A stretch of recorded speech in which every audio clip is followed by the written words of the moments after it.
all these programs available, there's vacancies available.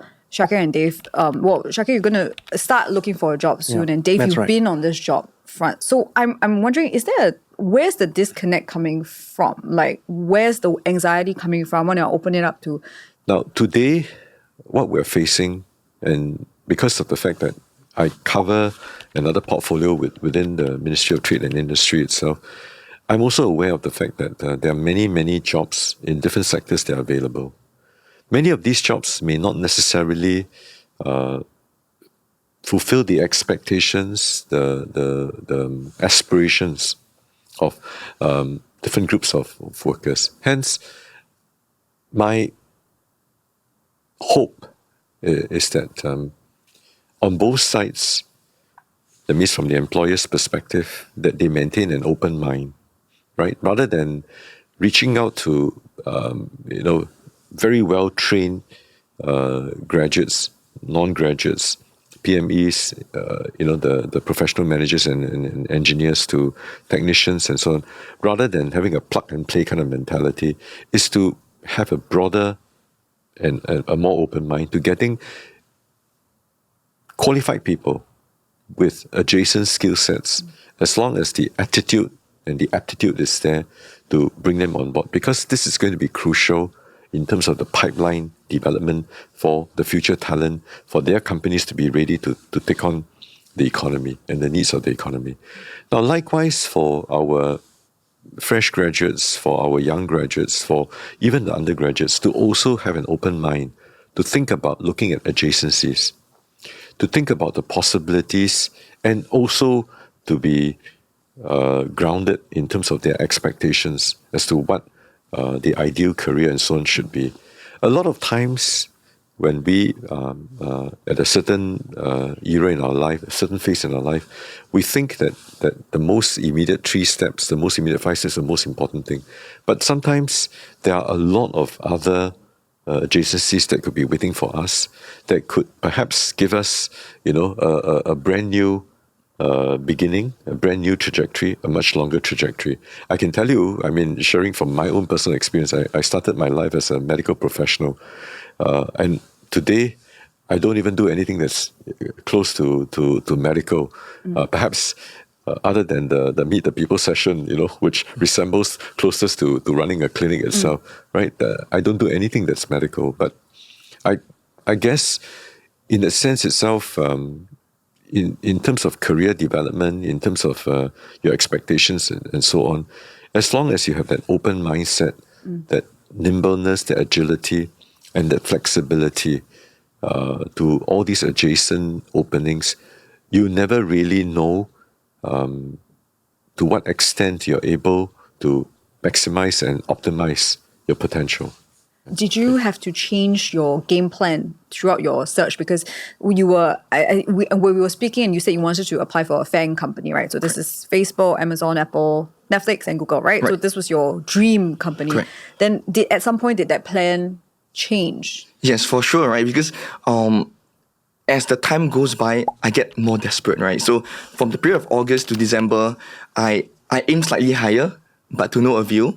And then starting from this year, January onwards, I just applied to whatever company that's available, that something that I am interested in the role. Did your degree fit to the roles that you're applying for, or was it just spamming at some point? I think more or less it does, especially with my internship experience. But because initially I was applying to the tech industry, and it got impacted, right, with the layoffs and all that. And so what happens is that all those people that got laid off, they are kind of competing with the same roles that I am. So one observation that I've saw on LinkedIn is that in the job poster, they say that, fresh grads are able to apply. We are looking for people with 0 experience all the way to 2 years of experience. And then I tried, and the feedback that I got was that I was too inexperienced because I'm competing with people with 2 years of experience. So this is more towards the tech industry because, recently they got a massive layoff and all that. So I want to ask Shakir, you going into the job market, hearing what Dr. Tan is saying about possibly looking at adjacencies, right, and hearing Dave's experience, what's your take? How are you feeling about going into the job market? I think it's important to, as what was mentioned is managing expectations. First of all, I think the common two reactions I'm seeing from my peers is that one, because of the number of resumes they are sending out, 50, 70, 100, they may feel inadequate. They may feel that, because they may see others also when they're comparing with others, their peers who may have already landed themselves jobs. They feel like they are inadequate, and secondly, they may start to point fingers. Point fingers at institutions, the government, maybe foreigners. Foreigners. There's this whole thing that foreigners. There's this perception that foreigners are taking the jobs over Singaporeans. So the pointing finger starts, but that's a coping mechanism, I guess. But I would really caution or advise against taking too much of the blame. It's just the economy may not be doing so well right now, and it's maybe we're just unlucky that you're going into a job search in this climate, economic climate.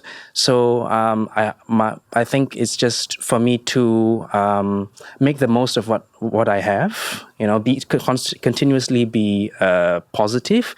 And if there are any opportunities to pivot or look for adjacencies, ride that wave. Yeah. Would you do that? Because Dave, that's what you did with live streaming, right? How did you make the decision to become a live streamer? Okay, so probably in like April when I was still finding for a job, TikTok reached out to me to ask me to try. Do you want to be a live streamer? And then I just said yes. At the time, there wasn't anything else I could do other than going to job interviews and doing my part-time job. So I started doing that as a live streamer, just like a part-time, do a few times. And then I thought that, hey, it's actually quite fun and it's something that I like, right? So I think it starts off with me doing live streaming because I like doing it. Yeah, and then I'm committed to it all the way at least till the end of the year. To the end of the year. And then what happens next? So I have to reevaluate, right? Because, as fresh grads, I have a girlfriend. The next steps is like BTO. You have to, you have to plan for next steps of marriage. So again, if monetarily, or like based on like money sense, if it don't work out, I obviously have to pivot back, maybe to a corporate, just get a lower paying job and all that. So I think I have to be open. But at least for now, I dare say that I'm very hardworking in this live streaming journey, and I just intend to see through it.